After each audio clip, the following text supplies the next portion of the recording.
Hej så alle sammen, velkommen til den her video. I dag der har jeg to ting, der skal hænges op inde på min værelse. Den her billede med Lille McQueen, hængt op i går. Nu skal jeg have hængt en DVD-holder op, og holderen ser cirka sådan her ud. Og den skal op og sidde på den der måde her. Det kan I få lov til at se, når vi er færdige. Og så har jeg den her hylde herovre. Den skal hænges op herovre. Men det er bare det, jeg skal i gang med. Hylden op her. Der er så min lille serie, jeg er i gang med at samle på. En Pick Me Up-figur, der hedder Teddy. Og så bagpå der står der så verdens bedste Mathias.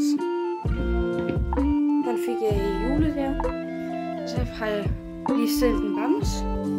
Og en bams her. Nå, vi skal videre. Vi har fået brugt hullerne her. Og her. Til den her. Så det skal vi have hængt op. Og så fik vi sat DVD-hylden op. Men det var så det hele, så det kom til at se sådan her ud. Og jeg har kun lige nogle få DVD'er. Og så sådan her. Jeg håber, I kunne lide videoen. Vi ses. Hej.